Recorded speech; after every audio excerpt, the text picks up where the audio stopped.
I'm Liz Floyd. I live in North Yorkshire. I'm the mother of 3 children and I work as a midwife at the Friarage Hospital. For the last few years I've travelled to Ghana as part of a working team with the New Day New Life group based in Northallerton.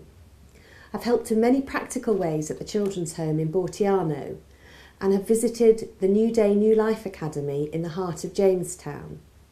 I've seen how much these children have benefited from the sponsorship scheme, which enables them to attend school and provides them with a hot meal at lunchtime. The project aims to keep children with their families and in their own communities as far as is possible. I've always been interested to understand more about the background to these children and recently was invited to spend the day with a family in Jamestown. To do so, I have to arrive at 4:30 in the morning. It's completely dark, but there are signs of life stirring around me as I pick my way along a narrow alleyway. I can't see anything and stumble over stones as I'm led to the family house. There is no electricity, so the only light is from the stub of a candle. It's still too dark to film, so I'm dependent on the flash from my camera. Joyce, my host, is already dressed and waiting outside her house. She smiles and welcomes me quietly. There's little time for formalities as the family start their day.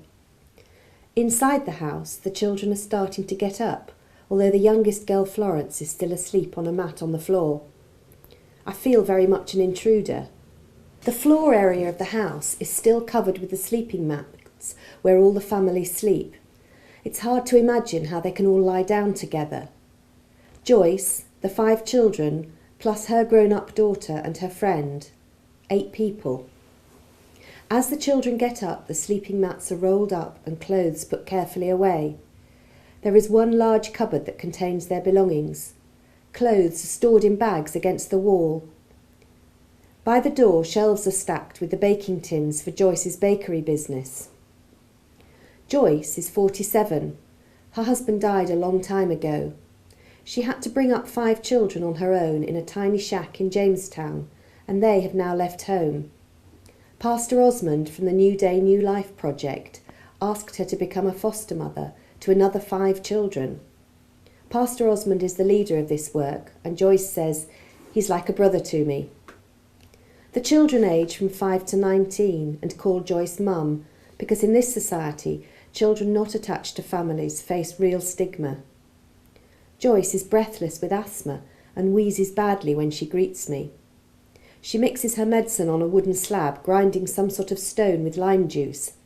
She takes this traditional medicine 3 times a day. Modern medicine is available, but she doesn't have enough money to pay for it. Although there is now a health insurance scheme in Ghana, it only covers emergency conditions.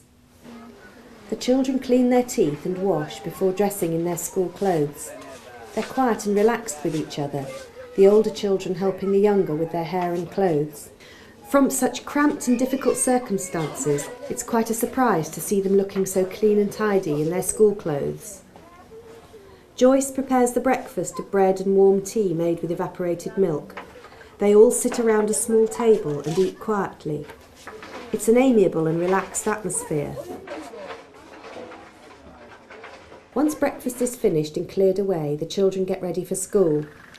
It's still only 6:15, but the streets are bustling with children and grown-ups, and Rachel helps carry the margarine. We're at the school by 6:30, and Joyce sets up her stall outside.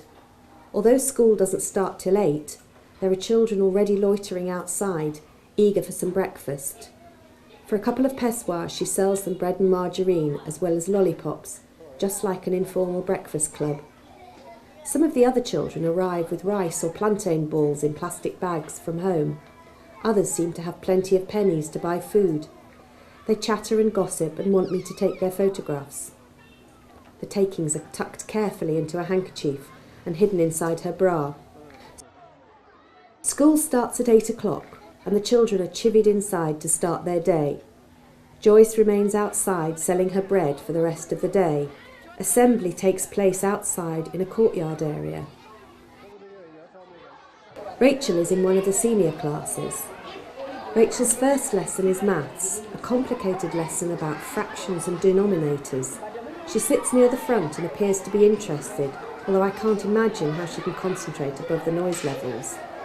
4 separate classes are held in the church hall, the space divided only by blackboards.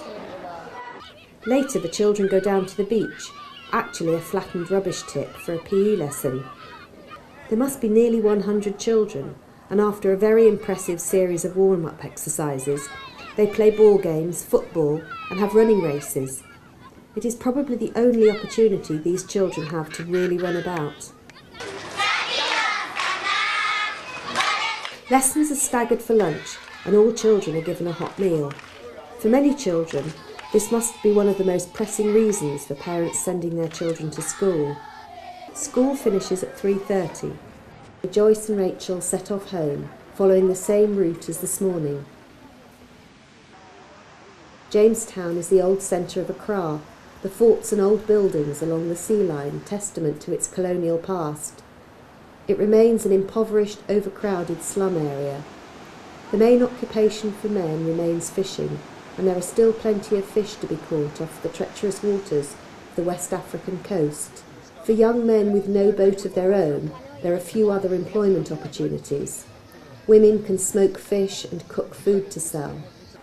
More sophisticated work, such as tailoring and hairdressing, is only available to those who can afford the cost of starting up in business. This is why education is so important for these children and young people. Although Ghana has recently introduced free schooling for primary school children, they still need to pay for books and housekeeping. In addition, there are still not enough school places for all the children that need them. The one thing that strikes me about Jamestown is just how many children there are here. Family planning is freely available, but large families are the norm. There is a strong community spirit here. People clearly enjoy the proximity and kinship of family and friends, and there is great warmth about these people who have little material wealth.